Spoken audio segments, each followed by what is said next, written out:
Oh yeah! What's up sa mga Carbil? John Kisul here. Ang may pinakamalakas na piyat sa buong Kalawakan. At yun na nga mga Carbil. Ito si Carbil. Fake. Yan. Bossing, ano ni dalhin requirements kapag mag-a-apply bilang Panda Rider sa Caravan. Ayan, okay.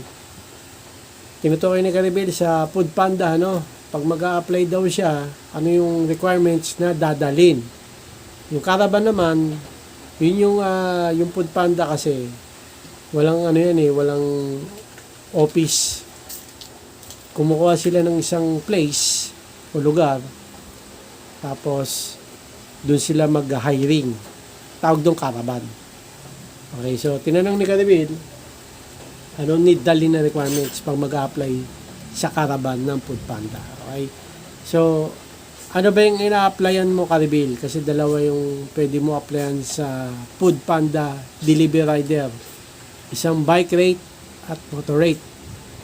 Sa bike rate, ang need mong dalhin o kailangan mo na dalhin na requirements ay NBI clearance. Tapos, picture ng bisikleta mo. Okay? Mas maganda yung kasama ka na sa bisikleta na nakapicture, selfie. Yun lang, dalawa lang. Okay, yun lang ang pinakamahalaga sa bike rate, NBI. Ay, hindi. Meron pa pala, TIN number or TIN ID. Okay, hindi ka kasi, alam ko, di ka matatanggap pag wala akong TIN number eh. Kailangan kasi yun sa tax. Ako nilakad ko yun eh. Bago ko nag-apply. So, yun pala. Nireplyan ko siya eh. Parang hindi ko nasabi yung TIN number eh, no? Kaya kayo, pag mag-apply kayo ng Food Panda Delivery Rider, kahit Grab Food, no? Delivery Rider, kailangan yun. Kasi may tax yan eh, sa pagiging Delivery Rider, Food Panda at Grab. Kinakaltasan ng tax. Okay. Mababa sa Food Panda, 2%. Pero yung 2% na yun, yan na kinakaltas, pupunta dun sa tin mo yun. Dun pupunta yun eh. So, kailangan mo yung dalhin. Mas maganda kung may tin ID ka. Patanggap ka na automatic. Mahirap kasi pag kulang eh. Parang pababalikan ka, babalikin ka pa. Eh, ang hirap pa naman mag-apply sa Food Panda Caravan. Libo ang nag-a-apply doon mga Carbil. 1,000, 2,000. Ako, ang dami. Ganoon sa bike ang requirements na dalhin, NBI clearance, wag barangay clearance, wag din police, NBI or police, alam ko police pwede rin eh. Pero mas maganda NBI na, NBI clearance, at selfie ng bike mo, mas maganda kasama ka, at TIN number or TIN ID. Okay, kung wala ka pa, apply ka sa biyaya, meron sa Fisherman, madali lang naman. Ngayon naman, bike rate yun ha. Kung motor rate naman ang applyan mo sa Food Panda Caravan, Delivery Rider, mag-apply ka Food Panda. NBI clearance din. Eh, dahil sa motor yun, siyempre, kailangan ng pro license. Hindi non-pro ha, pro license. Ewan ko, tumatanggap sila ng non-pro. So, pro license ang dalhin mo. Tapos, ORCR ng motor mo. Okay.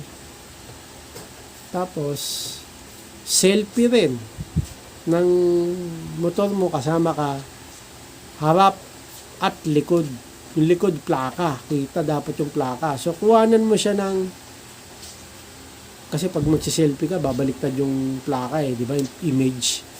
So, kuhanan mo siya ng hindi selfie at kuhanan mo rin siya ng pa-selfie sa plaka. Kasama ka ng motor. Pati sa harap. Yun na, kompletuhin mo na. At syempre, sa bike rate, di ba, may TIN ID o TIN number. Ganun din sa motor rate. Kailangan mo rin dalhin yung TIN ID o TIN number. Dapat kompleto na yan para wala nang magiging aberya ka pag nag-apply ka. Kasi pipila ka ng mahaba dyan. Pagdating mo sa harap, kulang ka ng requirements, sayang ang pagod mo. Okay? Biruin mo kami nun dumating umaga, tapos kami gabi, alas 12. Dumating kami ron Sa umaga, mga 8, ganyan. Tapos kami 8 a.m. ha. Pero may ano kasi yun, yung caravan na in-applyan ko, may pa-Christmas pa, Team Food Panda no. Kaya hindi kami masyadong nainip na mapagkain eh.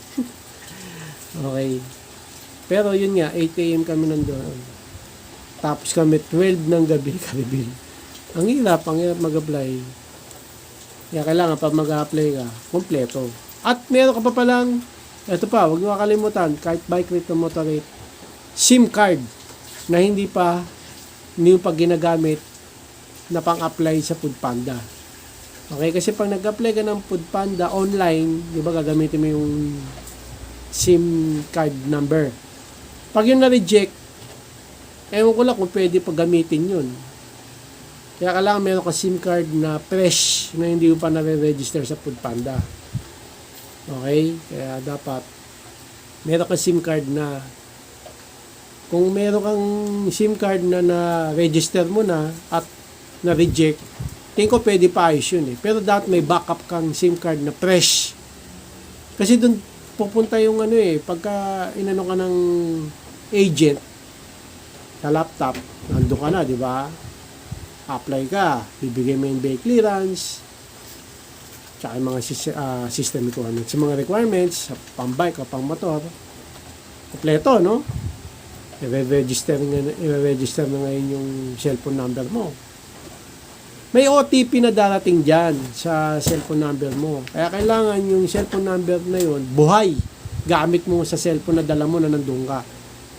Doon dating OTP eh. Kasi kukunin yung OTP na yun, kukunin doon para